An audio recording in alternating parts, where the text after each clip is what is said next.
Leo, it is so awesome to have you here. A man about Avalanche, host of Crabradio, host of Week in Avalanche. Welcome, man. Tell us about yourself. Tell us about how you got here and what's happening, man. Yeah, let me introduce myself. My name's Leo. I can tell you about the username BestCoderNA. It is a League of Legends reference. There are like best, insert your character name, North America, because that's where the servers are geographically located.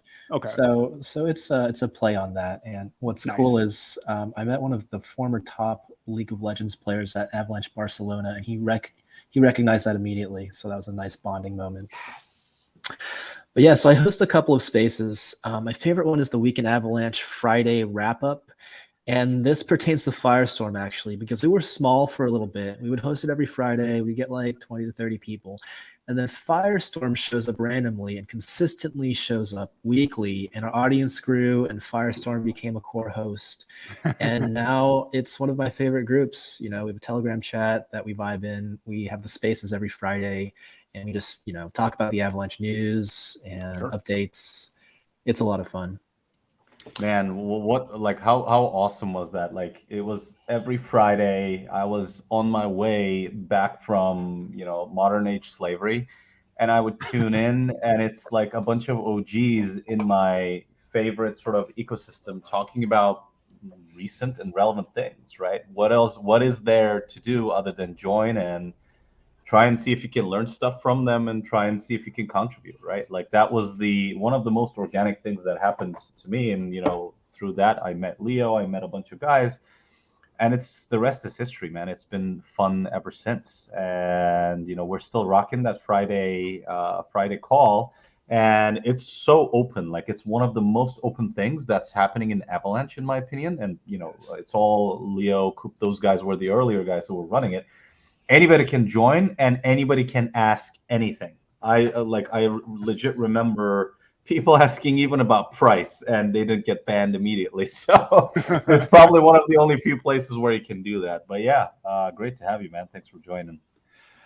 Guys, I got to tell you, not to interrupt, but before I worked with Dex a lot, I would listen into those spaces when I was trying to get my knowledge up. You know what I mean? So before we even knew each other, guys, we were in the same Twitter space together. How about that? Wow. Whoa. That's wild. That is wild, and that is cool. It's good that now we know, one of the 30 is right here. One of the original 30. There we go. Yes. Wow. That's huge. Yeah. So, Leo, I have a lot of questions for you, but before I ask you stuff, what is at the top of your mind? What's burning right now that you think is cool that you want to talk about? Oh man, right now I think Avalanche is talking about NFTs a lot. We've had a DeFi surge, we've had a GameFi surge, and now I think the NFT surge is finally happening. I thought it was cool that you guys got into that a little bit as well, with Lost Worlds. And now I'm trying to participate, trying to learn more, learn who the players are, the marketplaces, the projects, and it's been a lot of fun. Oh yeah, we got a bunch of marketplaces now, right? JPEG's launched, Campfire is now there, Kalau has been there, NF Trade has been there. It's actually seeming to be getting traction, and I feel like it's well overdue, right? You think we're close to getting like big game projects truly launching on the Avalanche, or you think we still have a ways to go? Yeah, so for games, they take a long time to build. So they might have raised, they might have, sold some NFTs, but I'm not expecting anything big to come until maybe the end of the year or next year, just because of that development cycle. For pure NFT projects, I think we're already seeing a lot of traction with these free mints, with more marketplaces building and new users coming over saying, I'm sick of ETH, I'm sick of Solana, Avalanche feels fresh and new, and they really like that. And I think that's going to spill over to everything, including DeFi, including DEX a lot, and it's going to be awesome. So free mints, right? I kind of want to talk about this really cool concept. You spend time in a community, you mint something and it eventually generates value, right? Like, how does that work? I'm having a little bit of trouble wrapping my head around. Like, it's awesome that it's creating hype for the ecosystem, and it's creating, like, it's getting eyeballs to the NFT space on Avalanche, which I like. But at the back of my mind, I'm wondering who's the person losing at the back end. Can you tell us how that works and why it works, I guess? Yeah, that's a good question. And it's something I've had conversations on and asked myself is like, why are free mints so popular? How do they actually bring value back to users in the project?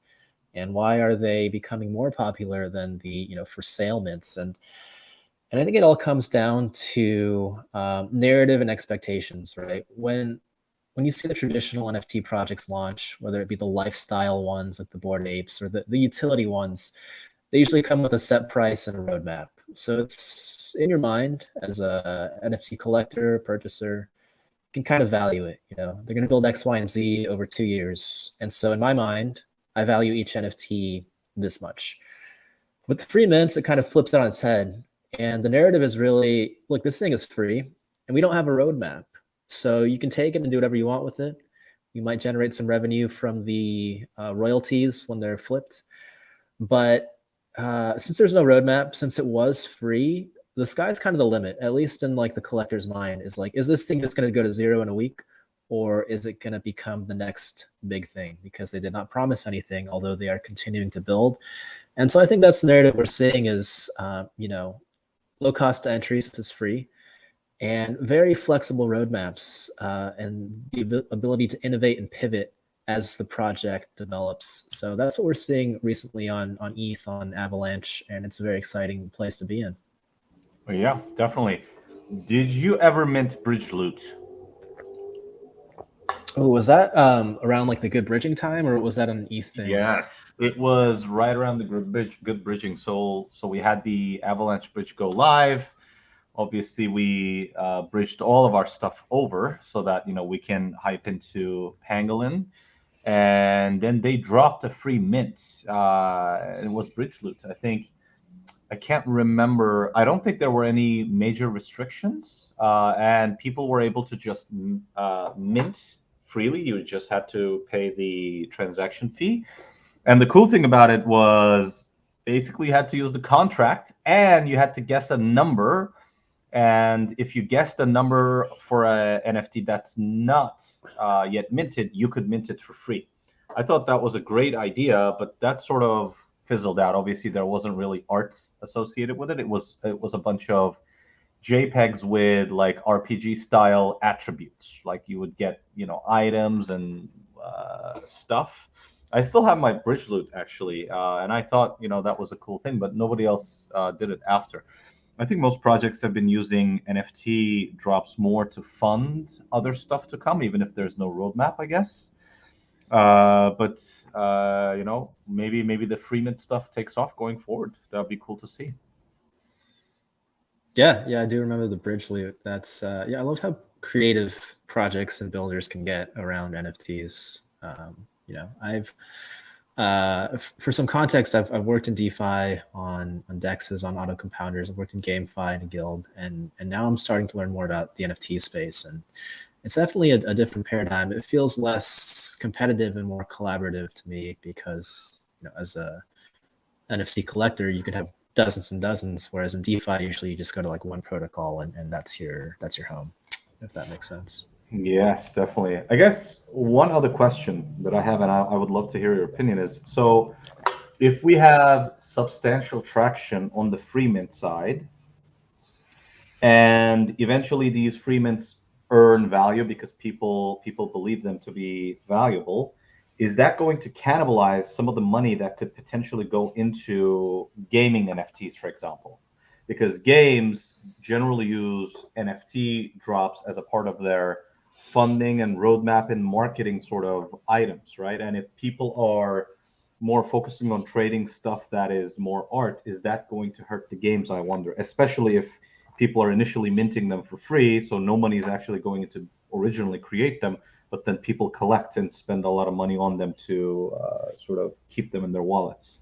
What do you think? Yeah, that's a good question.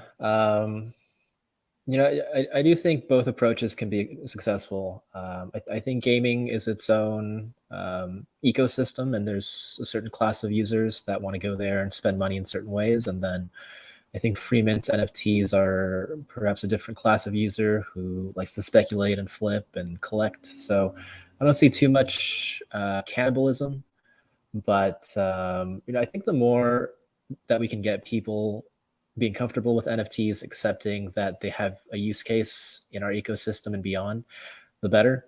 I think it's surprising that there are still crypto native people, investors who've been here for a while, but they have never minted or bought an NFT, and maybe they actually don't think it's good for the space. So I'd like to convert those people over, and then eventually Web2 people over, right?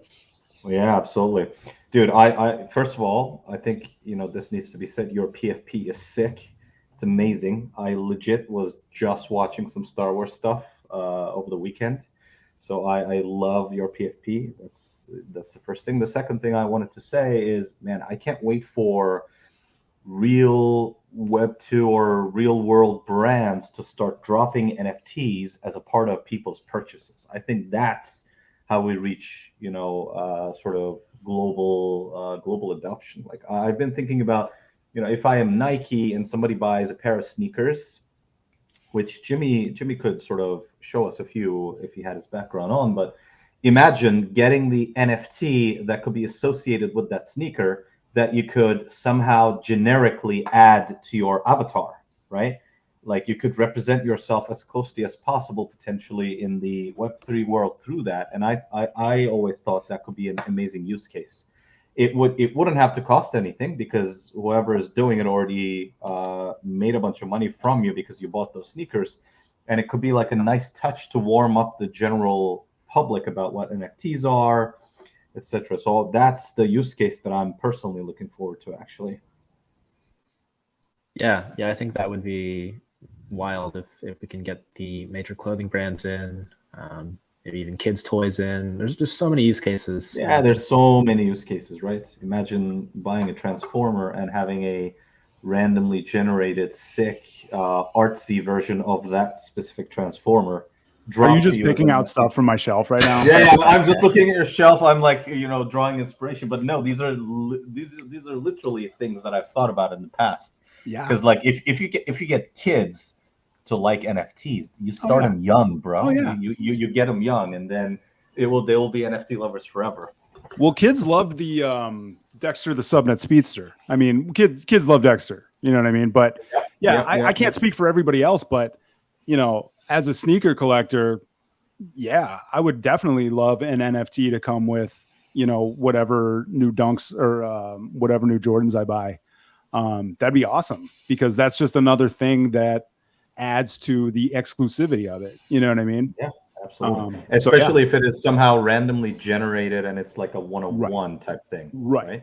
That will be very cool. Definitely. Anyways, should we change gears? Should we talk? Well, I was going to say, if the chat has any questions for Leo, please feel free. I mean, this is we're all here together. You know what I mean? I think chat is diligently listening. Leo, I wanted to ask you about Sam, the big daddy of crypto. What are your thoughts on the bailouts and the saving of the entire market, our savior?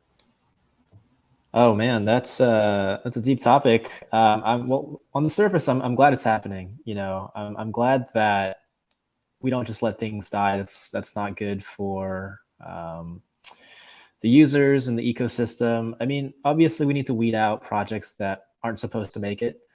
But when projects of the scale of a Celsius or a BlockFi that's employing hundreds of people, that's got billions in assets and thousands of users, we don't want that to just implode. So I'm glad someone's stepping in and being proactive. I'm talking about FTX and SAM and all that. On the other hand, it is a bit scary how much power can be consolidated now. If they acquire half a dozen platforms during this bear market, is that too much power consolidation? Can they throw their weight around? I'm not sure. What do you think? No, I fully agree. So, the fact that they are doing something so that a lot of uninformed people don't lose their shirts is good, right? You don't want to scare people away from the industry because they end up losing their money in some centralized, almost like a bank that's touching DeFi project. But on the flip side of the coin, I mean, these things were not supposed to happen, right? The meaning, like, if you are on, let's just take an example. If you're on an Aave or a Benki, right? They automatically liquidate and they automatically correct, versus a centralized entity which actually chooses to do an uncollateralized loan to, basically hype, right? 3AC, yes, they were huge, yes, they're smart people, but I think ultimately their reputation and their hype, became much larger than their capability.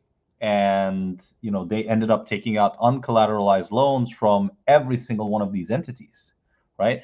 And does Aave do that? No. So I feel like DeFi, particularly DeFi algorithmic loan protocols, have actually solved this problem.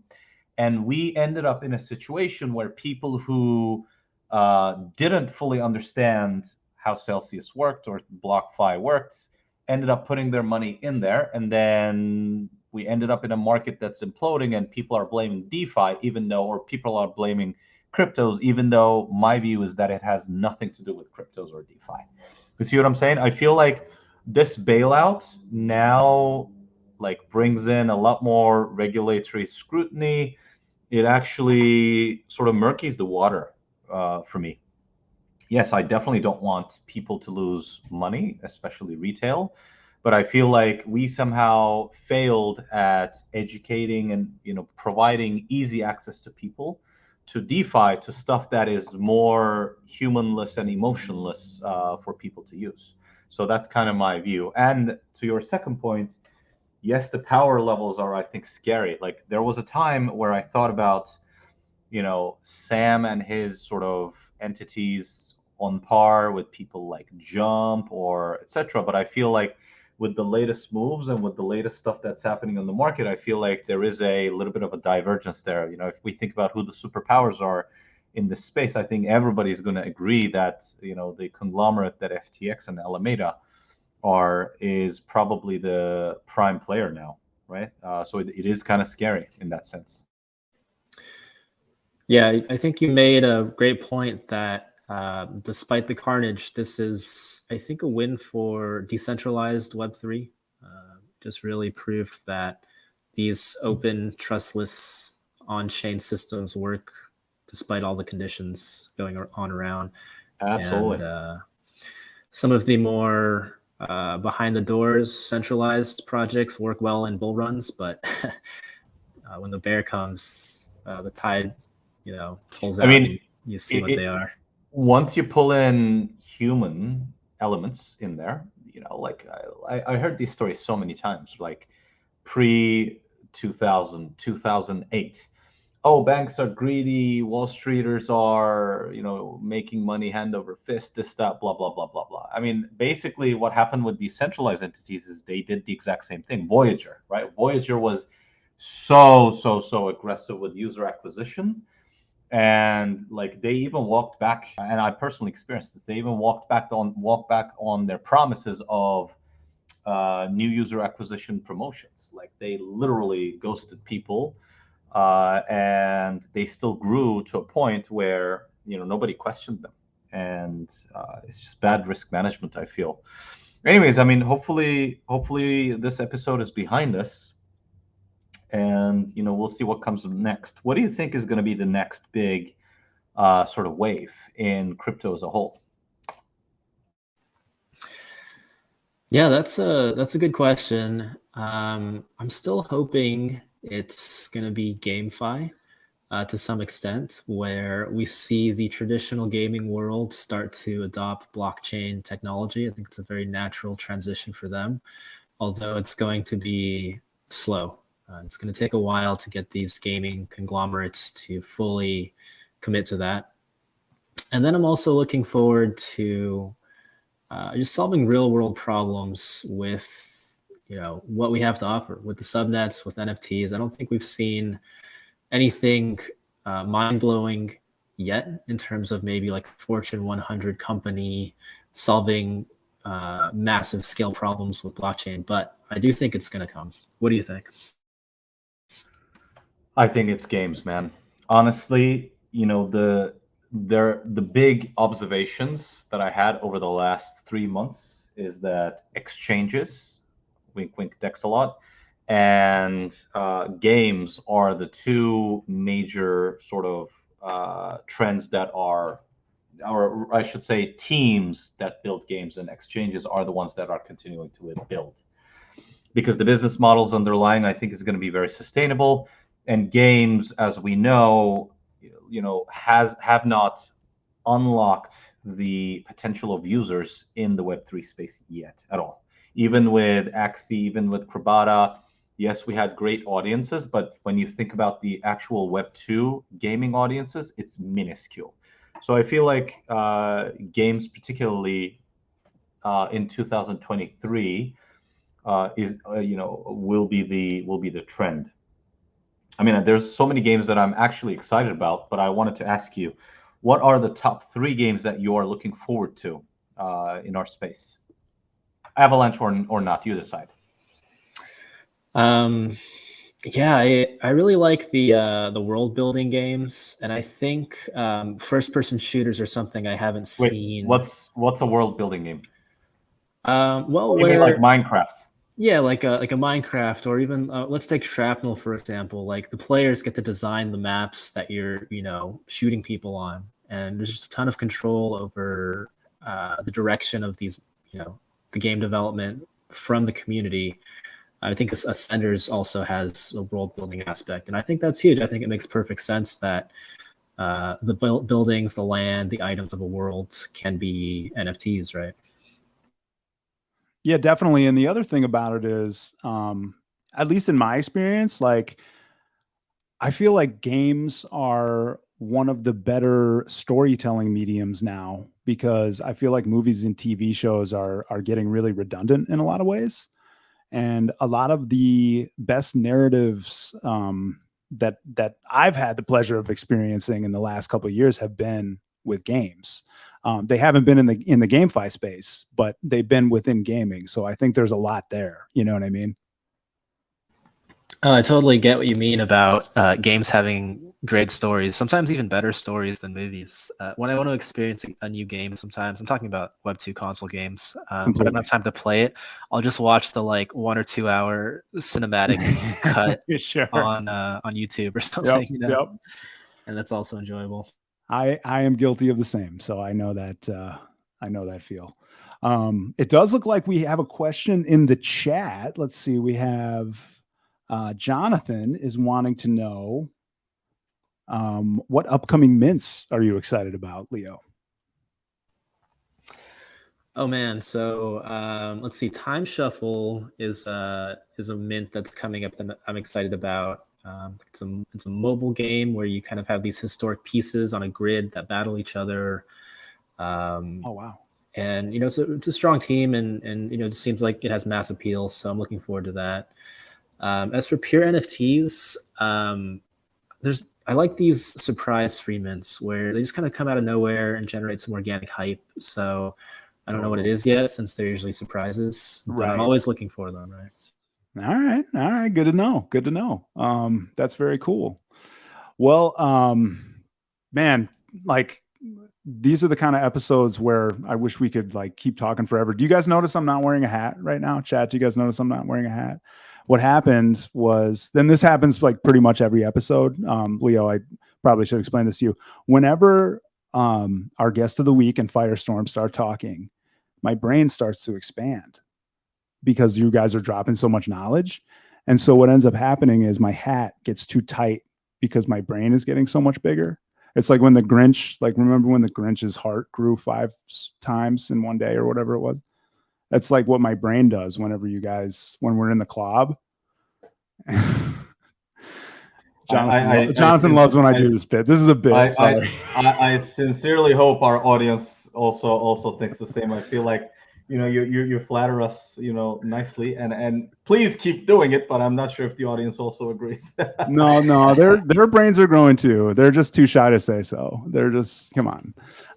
So Yes, I was just gonna mention there are two please. that is on the front of my mind. One, DCG, right? It's coming up. Did we already do the play session here? I think that We was going didn't. We are going to Yeah. do. So what happened there, bro? I've been like waiting for that. Well, hold on there, bud. Listen, sooner the better, man. I want to see some cool stuff. We're gonna do cool. We're gonna do it. We got it coming up. It's actually gonna be on. I don't remember the exact date, but we have it coming up. I think in the next 2 weeks, we're gonna be doing some Dragon Crypto gaming with our buddies from Dragon Crypto. I'm gonna be taking my, extensive Dark Souls and Elden Ring medieval RPG knowledge and trying to apply that to directly translatable skills right there. Yeah, the big brain. Oh, Xerox Ninjas, what up, bro? Great to see you in here, man. Yeah, let's do that, man. I'm looking forward to that episode, and I will not talk at all. I will just watch. So don't even all right, perfect. I just want to learn. Well, I will also drop a little bit of alpha, and I'm wondering if Leo already has this alpha. Leo, have you seen the latest build or latest version of Pulsar? Ooh. Oh, not yet. They might have pinged us on it, but I haven't had a chance to look. How's it looking? Oh boy, look, there's more than just you that's like watching the stream, but all I'm gonna say is look, and I may or may not also have a build that I'm gonna play and maybe even record. We'll see. Okay, watch out for Firestorm. I mean, it looks amazing. I mean, like I said, in terms of gaming background, StarCrafts 1 and 2 are that's your jam. in my repertoire. Let's say. Yeah. And bro, this game is Well, we premiered their game trailer here in the club. Yeah, we did. And so shout out to them. The visuals and the game, etc., all have come a long way since then. Sick. Or at least that's what it looks like to me. Well, we'll have to get an update. Yeah, we gotta do one of those. Definitely, man. Well, Leo, would you ever think about coming back to the CLOB to chat with us again and hang out? Oh, for sure. This has been a great experience, and the name is fantastic. Who came up with In the CLOB? So genius. Okay, so not me. Story time. Our very first stream, the one that had all the technical difficulties that looked like hot garbage, and probably sounded like it too. We were kind of cruising along. We had a good chat going, and our guy Abedin Zane, he put in the chat Jimmy 2 times in the CLOB. And I was like, oh my God, that's the name of our stream. You know what I mean? So not Jimmy 2 times in the CLOB, obviously, but in the CLOB. And, we like it. Who doesn't love a good pun, right? Awesome.